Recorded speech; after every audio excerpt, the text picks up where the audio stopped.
नमस्कार शेतकरी मित्रांनो, स्वागत आहे आमच्या शेतकरी मित्र 1994 यूट्यूब चॅनलवर. तर शेतकरी मित्रांनो, भारत हा कृषीप्रधान देश म्हणून ओळखला जातो, म्हणून शेतीला खूप महत्त्व आहे. म्हणून शेती हे शेतकऱ्याचे खूप महत्त्वाचे उत्पादनाचे साधन आहे. तर शेतकरी मित्रांनो, आज आपण वांग्यांच्या प्रमुख जाती बघणार आहोत. तर त्यामध्ये पहिली जात आहे मांजरी गोटांग. या जातीचे फळ मध्यम ते मोठ्या आकाराचे असते. तर जांभळट गुलाबी रंगाचे असून त्यावर पांढरे पट्टे असतात व फळांच्या देठावर काटे असतात. उत्पादन हेक्टरी 250 ते 300 क्विंटल निघते. त्यानंतरची जात आहे कृष्णा.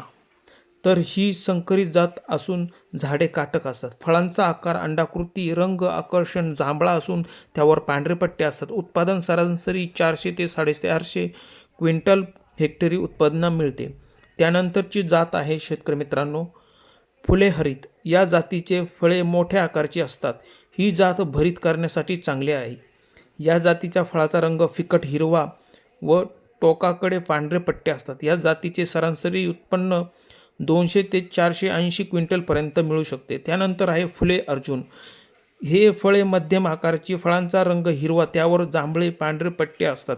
फळांचा आकार गोलाकार असतो. उत्पन्न 450 क्विंटल प्रति हेक्टर मिळू शकते. तर शेतकरी मित्रांनो, व्हिडिओ कसा वाटला? व्हिडिओ आवडल्यास लाईक करा. धन्यवाद.